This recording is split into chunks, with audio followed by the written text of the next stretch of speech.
कहो राम दुलारी खाली भूसा भर खाबी कि बच्चों एक को भी आबी भूसा खई झउगा बा दूध दी पौगा बा रात भर चिचियाना बच्चा नहीं भी आना आई खाओ है कीड़ा। हाँ बाबा जी गदाइल है गच रहा सुना हम चेहरवा चूतिया लौकत है का। हाँ हाँ थोड़ा चिन्ह नहीं बेटा ढेला ढेला नाम है ढेला ढकेलू बापे के नाम चेपा है खानदानी मुकदमेबाज है मर्दावा ब्याहे के नाम पे तू हमें लूटा ताटा कबो 10,000 कबो 5,000 कबो मेहरारू के हई होता कबो दादा मर गई ना कबो माई ते रही बा हैं इतना पैसा ले बाटा हमार चुपचाप हमारे ब्याह करावा ना हमारे पैसा दा ना तोहरे ऊपर हम समझ लो कि बलात्कार के मुकदमा कर। अरे बाबा जी माँ कसम तुम्हें हम बगुला पंडित लगे बिहाना ले चलते बिहान ना भइल तो सोच लिया समझ तो मर्डर कर दे मार दे फाड़ दे फबुन अबनो तुहार। अरे आई नौबत ना आई बिहान सक से चले के हां ठीक बिहान देखत है ना भइल ना तो तू ही बुझे हां आराम के पैसा ना होता ठीक बिहान हो जाए बिहान बिहान क्या लगी बाबा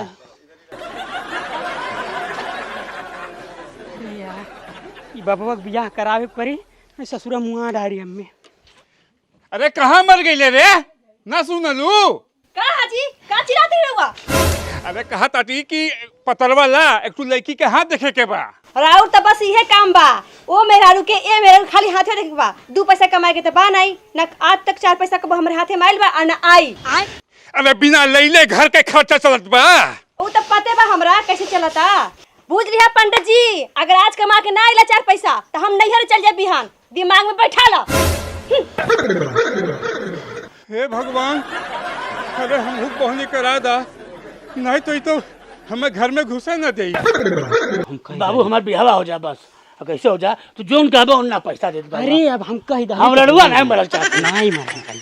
अरे कीड़ा अरे बाबा जी का हाल बा ये पंडित बगुला है निशाना लगावे कच्च से अभी आ हो जाला सक से और ये ढेला बाबा ढेला ढकेलू बापे के नाम चेपा। नमस्ते नमस्ते करिए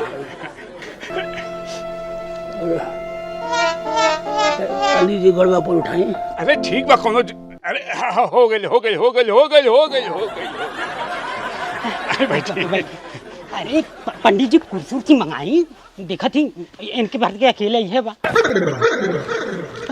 अरे जलेबी एक तो कुर्सी दे तू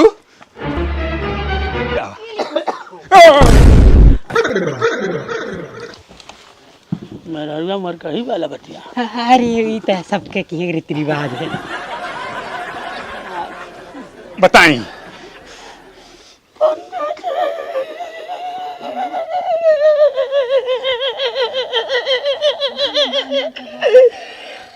पंडित जी हमारे 47 साल उम्र हो गई बियाह नहीं भइल 27 साल के हमारे खखाई जवानी एकदम जियान हो जाता धन दौलत के घर द्वार के कोनो कमी नहीं बा हम बियाह करवा दी पंडित जी जोन कहल जाई हम हाँ पैसा कपड़ा लत्ता कहल जाए 1 बीघा आपके लिखू दे हमार बियाह करा दी हम लड़ुआ नहीं मरल चाहते।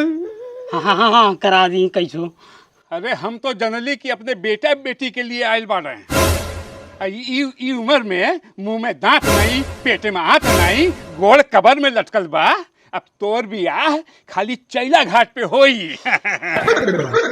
आपके गोड़ धरत है अरे बड़े बड़े हीरो नेता लोग बुढ़ापा में बियाह कर सकते हैं। चला हम तो वो पंडित हई कि काठे के बियाह करा देली पंडित जी लेकिन तू अपने जबान से मुकरिया ना। अरे पंडित जी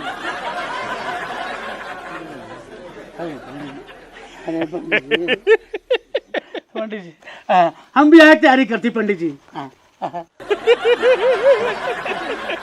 अच्छा पंडित जी अरे ठीक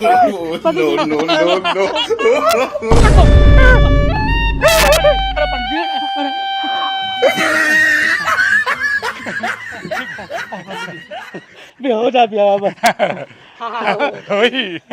होई पंडित जी हमारे कमीशन में ध्यान रखल जी नहीं तो बवाल हो जाए।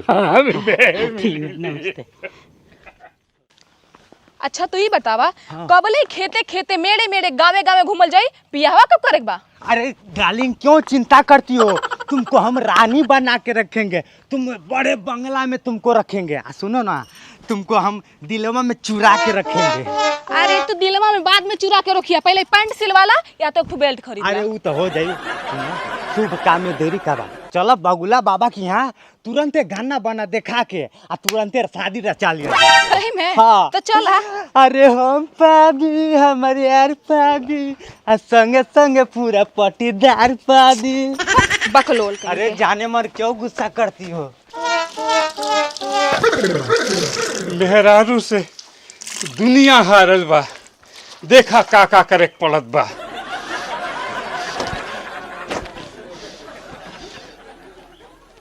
हम कौने खेत के मुरई होई। प्रणाम पंडित जी। खुश रहा खुश रहा। का हाल चल बा? अरे ठीक बा, बस हम अपन धोती कुर्ता छाट के फैलावत रहली।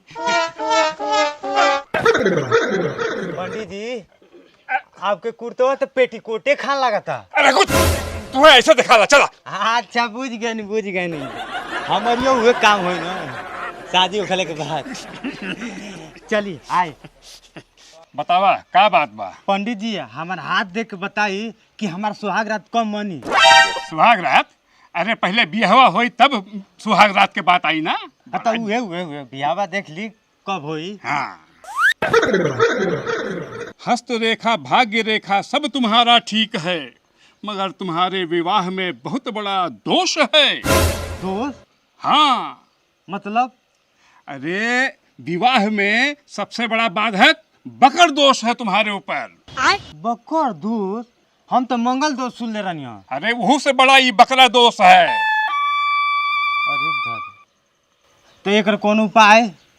उपाय है कि शादी से पहले तू के बकरी से ब्याह करे के पड़ी। हम बकरी से ब्याह करूं? अरे सुन बा, जैसे पहले ब्याह करबा छुअते ऊ मर जाई। अरे बाप रे, हम नहीं मरे थे। अरे दादा तब तो हम विधवा हो जाए। अरे दादा, अरे पंडित जी हम तब तो विधवा हो जाए। अरे दादा, अरे यही नाते कहत बाटी ना कि पहले बकरी से ब्याह हो जाई और जैसे ब्याहवा होई बकरिया मर जाई। और जब बकरिया मर जाई तो तू केहू से ब्याह कर सकेला। अच्छा हाँ। है पंडित जी हमारा तो देखल जा। चला तुहरो देख ले ताजी।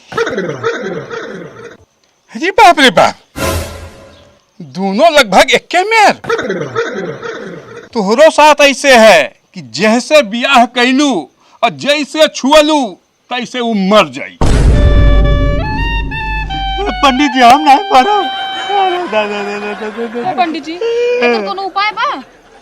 उपाय हाँ है।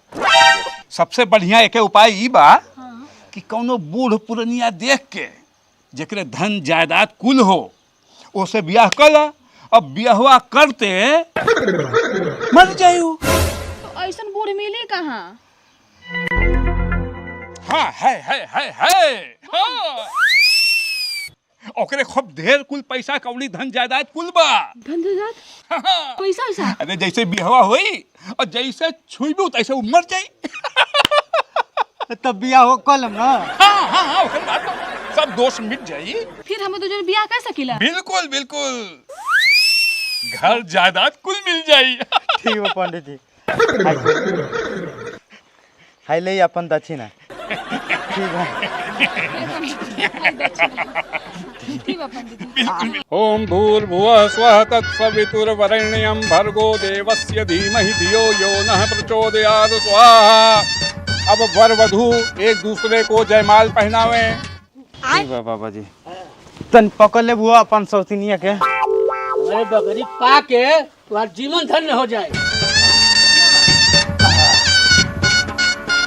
भाई तो पह रही है ना। हाँ वो छुआ के पहन लीजिए। अच्छा गुड़वा ले। हाँ इसी की गुलामी करनी है।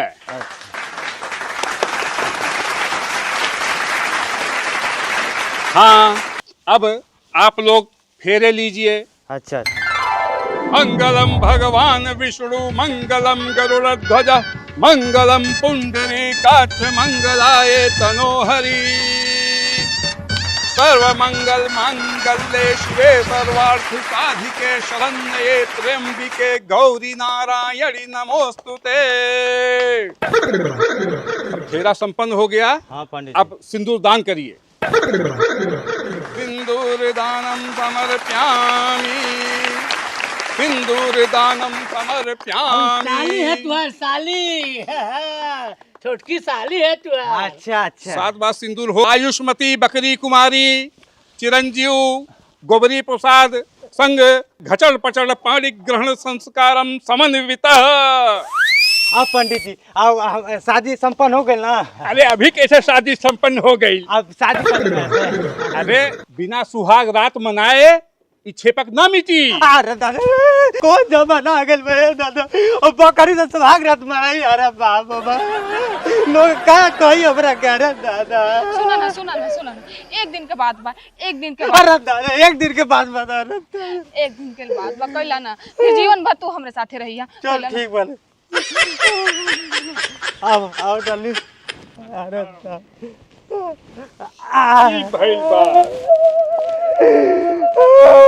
डार्लिंग आओ तेरे सुहाग रात मना के। हमारे बकरी के ख्याल रखिए डार्लिंग आओ तेरे। अरे बाप रे बाप का जमाना आ गया। ए का मुंह ताकत लो हां एने मत ताकलो, एक के पल्ला बा।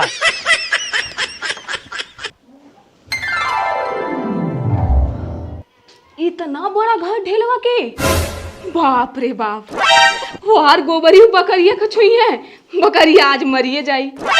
यार ये बुढ़वा हमके छुई, वो दाचियार के सुबेरे मरिए जाई। रात के बात तो बा, बाकी इतना बड़ा घर के मालकिन तो हम अकेले रहबे और गोबरी हमहू बिहान दोनों जने बियाह करके यही घर में आके रहबे। हम तो किस्मत के बहुते धनी बाटी। इतना बड़ा घर तो पहली बार देखत हम। बाप रे बाप।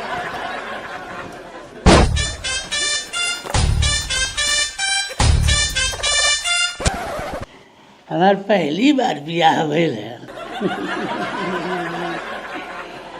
आज से हम तुहार सरकारी हरवा।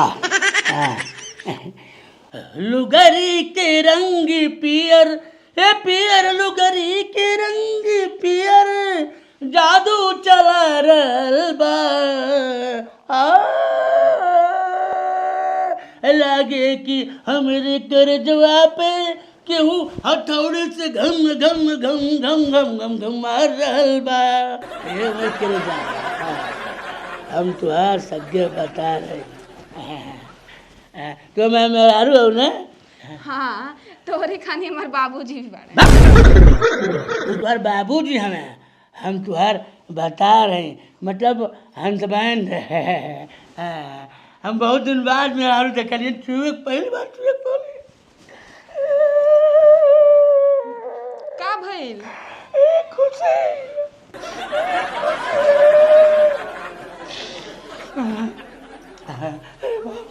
चला हमन के अब खेलल जा, सुतल जा। चला हे भगवान ये भैंसों के साथे सुतक पड़ी का भाई कुछ कहलू है का? ना ना हाँ, चल, सुत। मार रक्षा करिया का हुई हमार। अरे कोनो बात नहीं, हम तो हम होला जिंदगी में होला। हाँ सुत जा। हाँ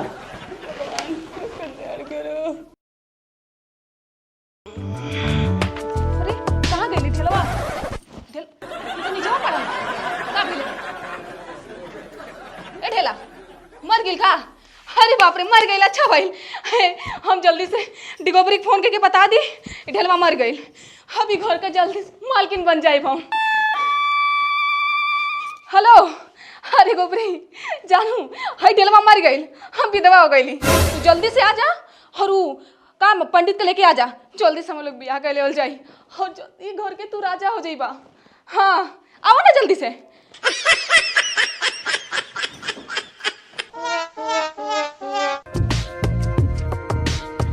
अच्छा भाई हे भगवान एक के दिन में ही मर गई। अच्छा भाई अरे दादा अरे जाने मन।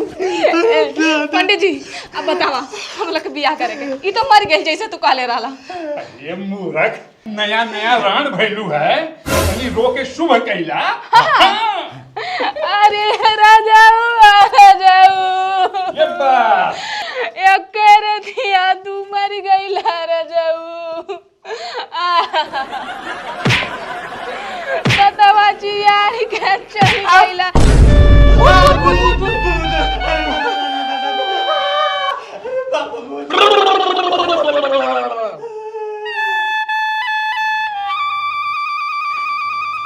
ई का करे आइल बा? हाँ? बड़े पंडित जी ढलवा जी आता आ रहा दादा दादा। अरे बाप रे। हमर सोना है तो मेरा भी के साथ पुक पुक कैले वही रात भर। अरे तुम के कहा आइल बैठे रे? हमरे घर में कैसे घुस के लेते हैं? ए पंडित जी तू का कहले रहला कि ढेलवा मर जाई, ढेलवा जियता बकरियो जियती है। बकरिया जीती है? अरे दादा दादा हम काहे मर जा? अरे ढेलवा हमारे साथ गर्लफ्रेंड के साथ एक टिली लिली कितना पुक क्या कर कर हमर मेहरारू है? पंडित जी अब कुछ बताइए का होई अब। अब बताई का हो है वही जो राम रची रखा। अब तू जाओ अपने बकरिया के साथ टिली लिली पू करा और ढेला इनके साथ जिंदगी बिताओ। अरे नहीं नहीं अरे दादा ए ढेला हमारे मेरा ही सोना अरे दादा वो कर भी नाम जी नहीं पाए अरे हमारे सोना ऐसा मेरा के लाजी पैबे करे बिना? नहीं नहीं नहीं ई हमार मेहरारू तोड़। नहीं हमार अरे बाबू अरे नहीं ए तू का करता है? चला चला अपना दक्षिणा मिल गया ना। चला चला ठीक है ठीक जाए चला। बाकी, जाए बाकी। हम तुम चोरी से बंधे एक डोरी से जई हो तुम ए हुजूर। हाँ। चला चला बैठ जा बैठ जा बैठ जा बैठ जा बैठ जा बैठ जा बैठ जा।